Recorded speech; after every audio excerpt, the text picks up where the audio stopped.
Assalamualaikum warahmatullahi wabarakatuh. Perkenalkan, nama saya Siti Kotakia, NIM 2018 673. Oke, kali ini saya Siti Kotakia akan menjelaskan tentang sosialisasi organisasi.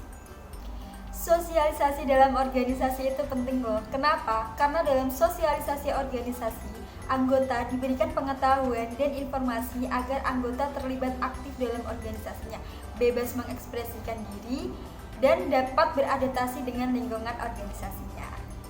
Proses sosialisasi ada dua jenis. Yang pertama ada model sosialisasi organisasi. Yang kedua ada proses komunikasi dalam organisasi.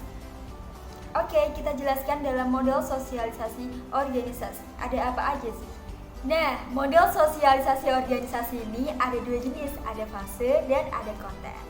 Fase sosialisasi organisasi ini juga ada cabangnya, ada 3 jenis.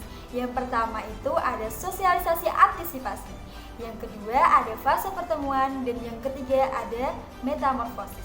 Lalu yang konten hanya konten sosialisasi. Aku bakal jelasin satu persatu. Nah, yang pertama ada sosialisasi antisipasi. Sosialisasi antisipasi ini merupakan socialization that occurs before entry into the organization.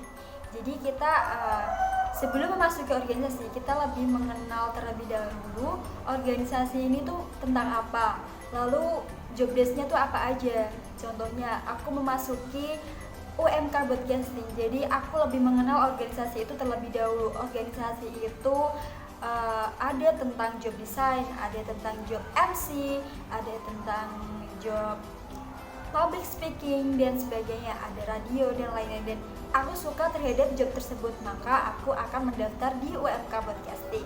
Itu namanya sosialisasi antisipasi.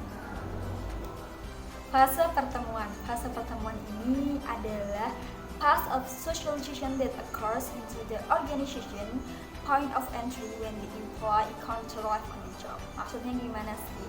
Jadi anggota ini sudah masuk dalam organisasi tersebut. Jadi si anggota ini menyesuaikan dengan job-jobnya, menyesuaikan dengan anggota-anggota yang lainnya. Kalau di UMK Broadcasting sendiri itu ada beberapa anggota atau disebut angkatan. Ada anggota UMK Broadcasting 19, ada 18, ada 17. Jadi kalau aku sendiri dalam fase ini menyesuaikan diri, beradaptasi dengan anggota-anggota lainnya atau dengan kakak angkatan yang lebih atas, dan aku lebih siap terhadap job yang akan aku lakukan. Kalau aku ada job MC, ya udah aku bersosialisasi, aku beradaptasi dengan job tersebut, seperti itu. Jadi ini namanya fase pertemuan. Fase pertemuan dengan anggota-anggota lainnya, fase pertemuan dengan job-job baru aku. Nah, yang terakhir dari model sosialisasi ada fase metamorfosis. Metamorfosis ini termasuk transisi. Dulu aku masuk di organisasi BEM, lalu aku daftar di UMK Broadcasting. Jadi aku ada culture dari budaya BEM ke budaya BC yang sangat berbeda. Maka aku harus bersosialisasi terhadap transisi tersebut. Itu yang dinamakan dengan metamorfosis dalam model sosialisasi organisasi. Nah, selanjutnya ada konten sosialisasi. Konten sosialisasi ini dibedakan jadi dua.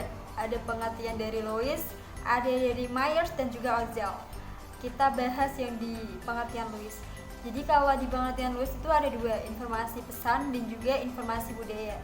Lanjut kita ke Myers dan Ozell. Kalau di Myers dan Ozell itu ada akulturasi, ada keterlibatan dalam organisasi, ada keakraban, ada perundingan peran, dan juga mengembangkan kompetensi kerja.